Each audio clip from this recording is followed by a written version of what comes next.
کہی کہ ملک مکمل طور پر معاشی طور پر سیاسی طور پر معاشی طور پر کلاپس ہونے جا رہا ہے یا ہو چکا ہے. آپ وزیر اعظم رہے, آپ کے ساتھ ساتھی جو بیٹھے ہیں مختلف عہدوں پہ رہے, یہ باتیں آپ نے اس وقت کیوں نہیں کی؟ بلوچستان کے ٹائم پر آپ نے اس کا ڈیو رائٹ کیوں نہیں دیا؟ ایک سیکنڈ, آپ کا یہ جو فورم ہے یہاں سے آپ انتخابی اتحاد کی شکل میں جائیں گے یا اپنی جماعتوں کے ٹکٹس پر جو ہے ایکشن لیں گے؟ دیکھیں, یہاں کسی کو ڈیفینڈ کرنے یا کسی پر الزام لگانے کی بات نہیں ہے. میں تو سب کہہ رہا ہوں, ہم سب اس کے ذمہ دار ہیں جو بھی آج سیاست میں ہیں, جو بھی عسکری قیادت میں نہیں ہیں, مارشل لا گورنمنٹس میں نہیں ہیں, جو جوڈیشری میں نہیں ہیں.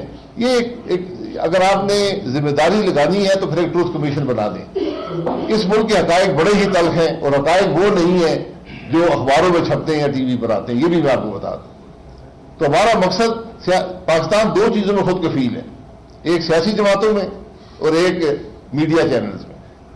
اس لیے نہ کسی سیاسی جماعت کی ضرورت ہے. ہمارا تو کام ہے کہ جو سیاسی سیٹ اپ ملک میں ہے کم از کم اس کا رخ تبدیل کریں کہ اس کو پاکستان کے مسائل کی طرف لے کر آئیں, عوام کی تکلیف کی طرف لے کر آئیں. آپ خود ٹاک شوز پاکستان میں ہر رات 50-60 ٹاک شوز ہوتے ہیں, سب چینلوں پر ہوتے ہیں. آپ کبھی اس کے اندر پاکستان کی بات سنیں گے؟ اس کے اندر یہی ہے کہ یہ فلانا یہ کھا گیا ہے, وہ یہ کر گیا ہے, اس نے ماضی میں یہ کیا تھا, میں نے یہ کیا تھا. بھائی جس نے جو کچھ کیا تھا آج اس کے رزلٹ آپ کے سامنے ہیں, اس کے حل کی ہم بات کر رہے ہیں. تو آپ جا رہے تھے ایم ایف کی طرف, تو ابھی سردار صاحب بھی کہہ رہے کہ ہم لوگ ایم ایف کی طرف جا رہے ہیں, تو آپ اس کی پالیسی میں کیا فرق ہے؟ میں سمجھتا ہوں کہ آئی ایم ایف جب ہم نے کر لیا تھا اور آئی ایم ایف کو واپس لے کر آ گئے تھے تو ایک معیشت کو ایک ڈگر پہ بٹھا دیا تھا, ڈیفالٹ قرض ختم کر دیا تھا.